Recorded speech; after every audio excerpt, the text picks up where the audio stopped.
കോഴിക്ക് കാലുകൾ 4. പ്രകാശിന്റെയും സജിഷ പ്രകാശിന്റെയും ആരതി ഫാമിലെ കോഴി ആരെയും കൗതുകപ്പെടുത്തും. 4 കാലുള്ള അപൂർവ കോഴിയെ കാണാൻ നിരവധി ആളുകളാണ് പ്രകാശിന്റെ കോഴി ഫാമിൽ എത്തുന്നത്. കോഴിക്ക് കാലുകൾ 4 കേൾക്കുമ്പോൾ കൗതുകം തോന്നുന്നുണ്ടല്ലേ? ഒരു ദിവസം പ്രായമായ കോഴിക്കുഞ്ഞിനെ കൊണ്ടുവന്ന് വളർത്തി 40 ദിവസം പ്രായമെത്തിയപ്പോഴാണ് കൂടുതലായി 2 കാലുകൾ കൂടി ശ്രദ്ധയിൽപ്പെട്ടത്. പെരിയ കായക്കുളത്തെ AK പ്രകാശിന്റെയും സജിഷ പ്രകാശിന്റെയും ആരതി കോഴി ഫാമിലെ കോഴികളൊന്നിന് കണ്ടെത്തിയ 4 കാലുകൾ കൗതുകമുണർത്തുന്നതാണ്.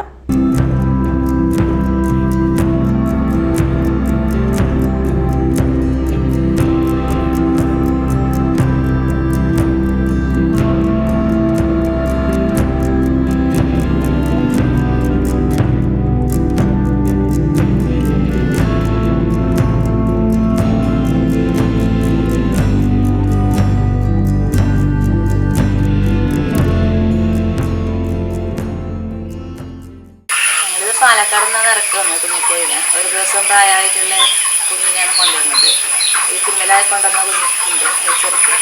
ഇതിപ്പോൾ ഒരു 40 ദിവസം 42 ദിവസം വരെ വേണം പൂർണ്ണ വളർച്ച എത്തണമെങ്കിൽ. അപ്പോൾ ഇത് ഇറക്കി ആദ്യ സമയത്തൊന്നും കണ്ടില്ല, ഒന്നിച്ച് കുറേ കൂടത്തോടെ ഉള്ളതല്ലേ.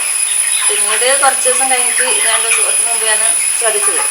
അങ്ങനെയാണ് അത് പ്രത്യേകതര 4 കാലുള്ളത് കണ്ടെത്തി.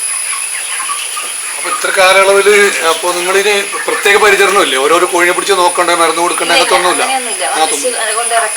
കൊണ്ടിറക്കണം. പിന്നെ ഫുഡിന് വെച്ചാൽ ഫസ്റ്റ് പ്രീ സ്റ്റാർട്ട് വെച്ചാൽ തരിതരിയുള്ള ഫുഡാണ് കൊടുക്കുക ഫസ്റ്റ് ആയിട്ട് ഒരു 1 വീക്ക്. പിന്നെ അത് മാറി കുറച്ചും കൂടി ഹെവി ഫുഡാവും. പിന്നെ കുറച്ച് ഫിനിഷറാവുന്ന സമയത്ത് കുറച്ച് നല്ല ഫുഡ് കൊടുക്കും. അത്ര 3 തരത്തിലുള്ള ഫുഡും പിന്നെ വെള്ളം വേറൊന്നും അങ്ങനെ അത്യാവശ്യമായിട്ട് വേണ്ട.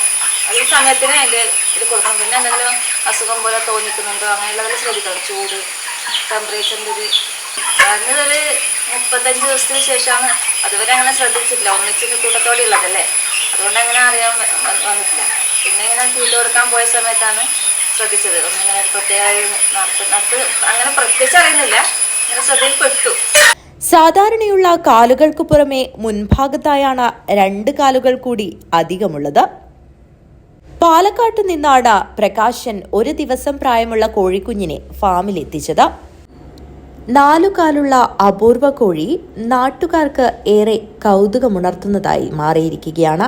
Jayaraj Kanhangad, news bureau, Kanhangad.